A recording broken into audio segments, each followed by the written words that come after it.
Hello बच्चों, standard third subject Hindi. हम आज स्टैंडर्ड थर्ड में सब्जेक्ट हिंदी सीखेंगे।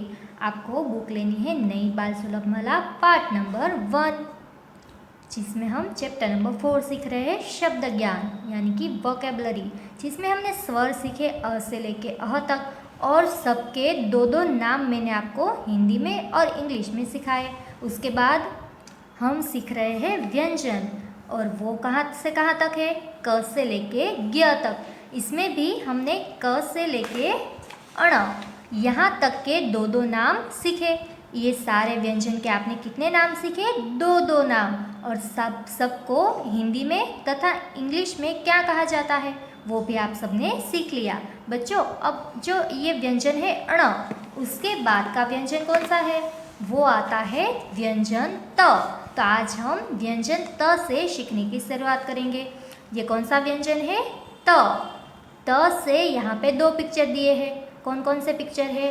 फर्स्ट यहाँ पे आपको पिक्चर दिया है तराजू का। त से तराजू, आपको इसको किस प्रकार से बोलना है? तराजू। तराजू मीनिंग उसका क्या होता है वो भी नीचे आपको इंग्लिश में दिया है। तराजू यानी कि बैलेंस। और दूसरा पिक्चर है त से तबला। ये दूसरा पिक्चर आपको दिया है वो कौन सा है? तबला। तो आपको त के ऊपर से दो शब्द मिले, त से तराजू और त से तबला। तो ये आपको याद रखना है। कोई आपको पूछे कि जो व्यंजन त है उसके ऊपर से कोई भी दो शब्द लिखिए, तो आप कौन कौन से लिख सकते हैं? तराजू और तबला।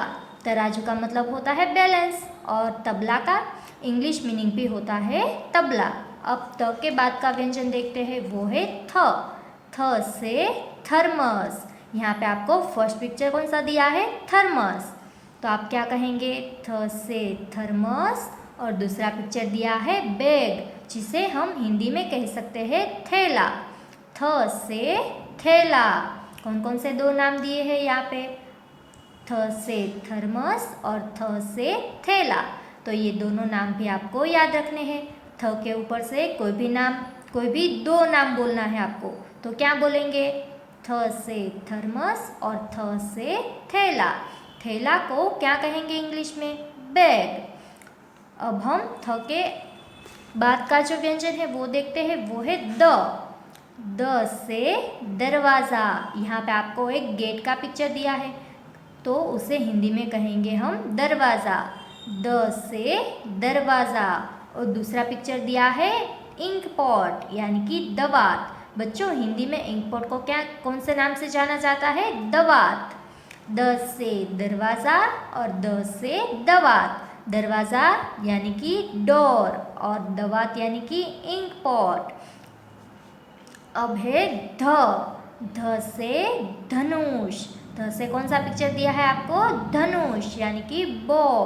और ध से बनता है धरती यानी कि अर्थ। यहाँ पे आपको दोनों के पिक्चर दिए हैं, जिससे कि आप पहचान सके कि ये जो नाम है वो किसका है। ध से धनुष बोलना है और ध से आप धरती भी बोल सकते हैं। धरती यानी कि अर्थ। अब लास्ट यहाँ पे दिया है न। न से नल। नल यानी कि टैप। न से क्या बनता है? नल। और न से दूसरा पिक्चर दिया है नथ, यानी कि जो गर्ल्स होती है वो नाक में जो नोज रिंग पहनती है, उसे कौन से नाम से जाना जाता है? नथ। तो आपको नाम याद रखना है। न से नल, न से नथ। नल यानी कि टैप, TAP टैप। और नथ का मतलब होता है नोज रिंग। देखिए यहाँ पे आपको पिक्चर में एरो करके दिखा है ना, नोज में ये गर्ल ने पहना हुआ है नोज रिंग। इसे क्या कहेंगे? नथ। न से नल और न से नथ। अब हम नेक्स्ट पेज देखते हैं। यहाँ पे व्यंजन दिया है प। प के ऊपर से दो शब्द यहाँ पे नाम दिए हैं और दोनों के पिक्चर भी दिए हैं। प से पतंग। पतंग, यहाँ पे कौन सा पिक्चर दिया है? पतंग यानी कि काइट का। प से पतंग और प से पक्षी। पक्षी यानी कि बर्ड, BIRD बर्ड। कौन से दो शब्द दिए हैं? प से पतंग और प से पक्षी। प के बाद का व्यंजन देखें, वो है फ। फ से फल। फल यानी कि फ्रूट्स, FRUITS। देखिए यहाँ पे आपको बास्केट में बहुत सारे फ्रूट्स दिए हैं, फ्रूट्स के पिक्चर है ना, इसे कहते हैं फल। हिंदी में आप कौन से नाम से जानेंगे? फल। फ से फल और फ से फसल। आप खेत में जाते हो तो वहाँ पे फसल उगी हुई आप देखते हैं। फसल यानी कि क्रॉप, फसल यानी कि क्रॉप। तो दो नाम आपको याद रखने हैं, फ से फल और फ से फसल। उसके बाद देखते हैं ब से बस, ब से कौन सा शब्द बनता है? बस। और दूसरा यहाँ पे पिक्चर दिया है डक यानी कि बतख का, बस से बस, बस से बतख, बतख यानी कि डक, DUCK डक। ब के बाद व्यंजन आता है भ से भालू और दूसरा पिक्चर दिया है भगत, भ से भालू और भ से भगत। भालु यानी कि बियर, BEAR और भगत को कहते हैं सेज, SAGE, सेज या तो ऋषि मुनि भी आप यहाँ पे उसे कह सकते हैं। भगत को दूसरे कौन से नाम से जाना जाता है? ऋषि। भ से भालू और भ से भगत, ये नाम आपको याद रखना है। उसके बाद देखते हैं म से मछली और म से दूसरा नाम बना हुआ है मगर, मछली यानी कि फिश और मगर यानी कि क्रोकोडाइल। कौन सा नाम याद रखना है? म से मछली और म से मगर। चलो बच्चों, अब हम नेक्स्ट पेज देखते हैं, पेज नंबर 61। यहाँ पे म के बाद का जो व्यंजन है वो दिया गया है और वो है य। म के बाद कौन सा व्यंजन आता है? य से यान, यान यानी कि एरोप्लेन, यान यानी कि क्या होता है? एरोप्लेन। यान को हवाई जहाज भी कहते हैं हिंदी में, लेकिन हमें य के ऊपर से दो नाम लिखने हैं, यान और यंत्र।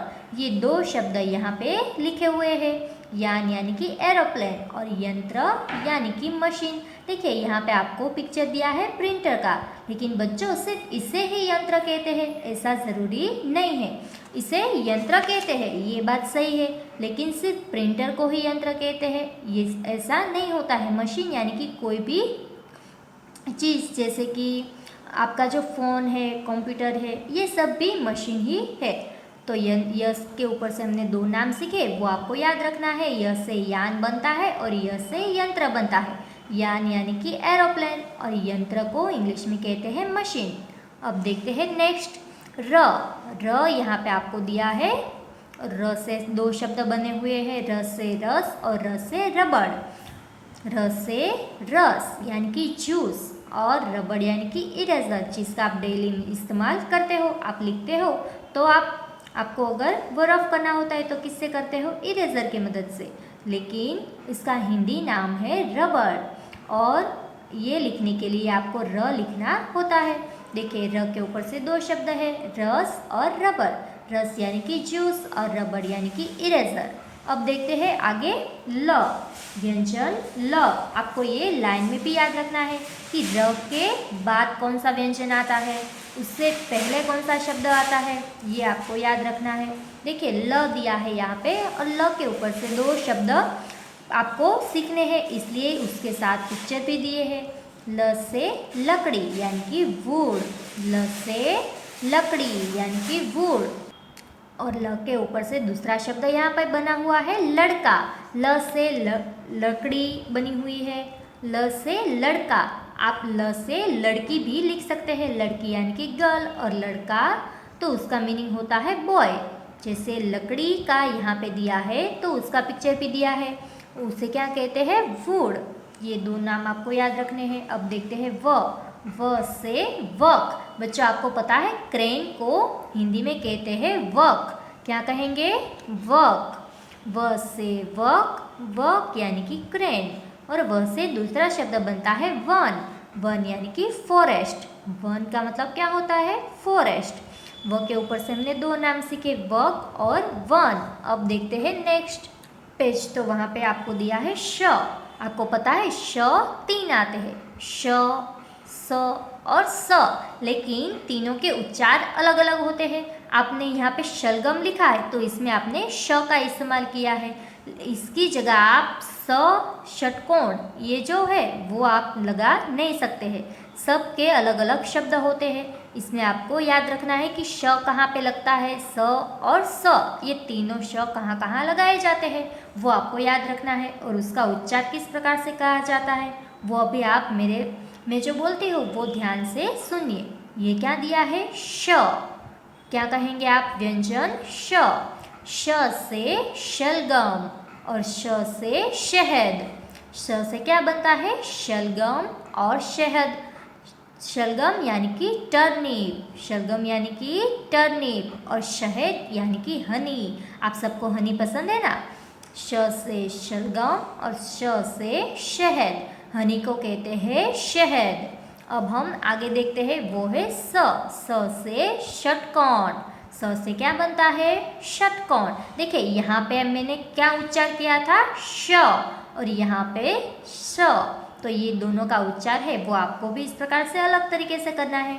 आप ध्यान से सुनेंगे तो आपको इसका जो डिफरेंस है इन दोनों में वो पता चलेगा। श से षटकोण, षटकोण यानी कि हेक्सागोन, षटकोण यानी कि हेक्सागोन। षट का मतलब क्या होता है बच्चों, आपको पता है, 6। षट का मतलब होता है 6।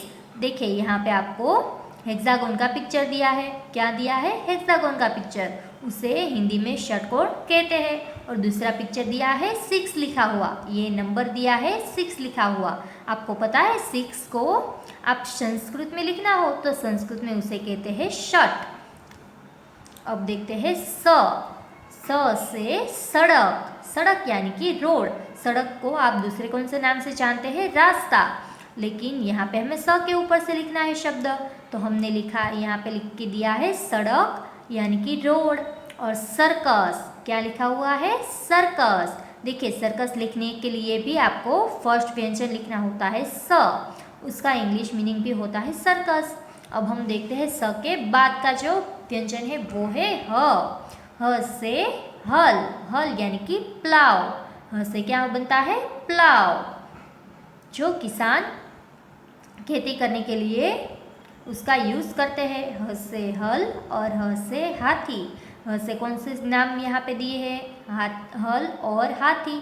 हाथी यानी कि एलिफेंट और हल यानी कि प्लाव। बच्चों ह के बाद शब्द आएगा क्ष। अगर आप गुजराती में लिख रहे होते कॉन्सोनेंट्स तो ह के बाद क्या आता, अड़। लेकिन जो हिंदी में हम कॉन्सोनेंट सीख रहे हैं उसमें ह के बाद क्ष आएगा। ये आपको याद रखना है कि ह के बाद कौन सा शब्द कौन सा व्यंजन आएगा, क्ष। क्ष से क्षत्रिय, क्ष से क्या बनता है, क्षत्रिय। और क्ष से यहाँ पे दूसरा नाम दिया है कक्षा। देखिए कक्षा जो शब्द है उसमें शब्द स्टार्ट तो क से होता है, लेकिन उसका जो दूसरा जो अक्षर है वो है क्ष, इसलिए यहाँ पे कक्षा भी लिखा हुआ दिया है। कक्षा यानी कि क्लास। और क्ष से दूसरा नाम है क्षत्रिय यानी कि वॉरियर। अब क्ष के बाद आता है त्र। तो त्र हमें, अगर हम गुजराती कॉन्सोनेंट्स लिख रहे हैं तो उसमें क्ष के बाद डायरेक्ट न ही आता है ना। तो यहाँ पे आपको याद रखना है क्ष और य के बीच में त्र है वो लिखना होता है। त्र से त्रिकोण, त्रिकोण यानी कि ट्रायंगल। त्रिकोण यानी कि क्या बनता है, ट्रायंगल। अब दूसरा नाम दिया है नेत्र, नेत्र यानी कि आई। नेत्र यानी कि क्या नाम बनता है, आई। इसमें त्र जो है वो लास्ट में लिखा हुआ है। अब लास्ट हम व्यंजन देखते हैं तो वो है ज्ञ। ज्ञ से ज्ञानी यानी कि स्कॉलर। ज्ञ से क्या बनता है, ज्ञानी यानी कि स्कॉलर। तो चलो बच्चों, अब हमने इस बुक में जो जो सीखा वो एक बार मैं आपको दिखा देती हूँ। आज हमने व्यंजन क से लेके सीखा व्यंजन ज्ञ तक, और इसके साथ साथ बच्चों आपने सभी के दो दो नाम भी सीखे। चलो इसके बाद आपको एक्सरसाइज दी है। हमने अब तक जो स्वर और व्यंजन सीखे ना उसके ऊपर से 2 पेज एक्सरसाइज के हैं। अब हम वो कंप्लीट करते हैं। पेज नंबर 64, चित्र देखकर सही अक्षर पर ट्राइंगल बनाइए।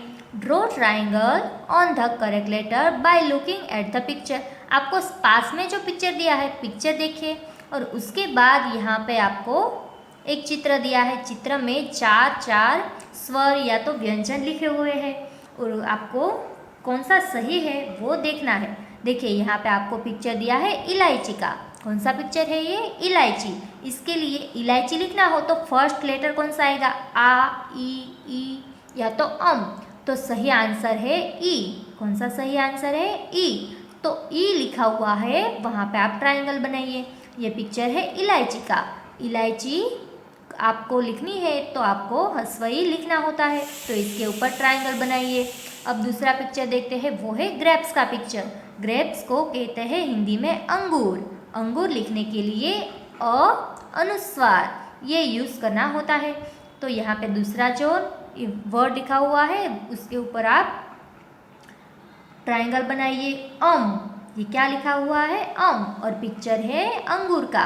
बच्चों इसमें आपको मैच करना नहीं है, सिर्फ पिक्चर को देख के सामने 4 स्वर दिए हैं, वो स्वर में से जो राइट है उसके ऊपर ट्रायंगल बनाना है।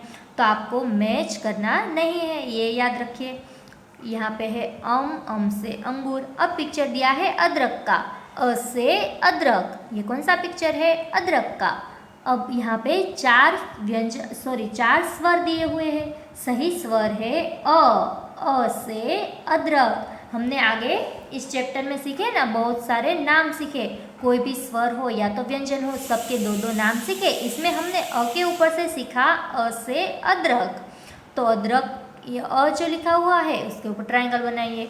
अब है औजार के पिक्चर। ये टूल्स के पिक्चर है। टूल्स को कहते हैं औजार। और हम ये जो दूसरा लेटर है उसके ऊपर ट्रायंगल बनाएंगे, वो सही है।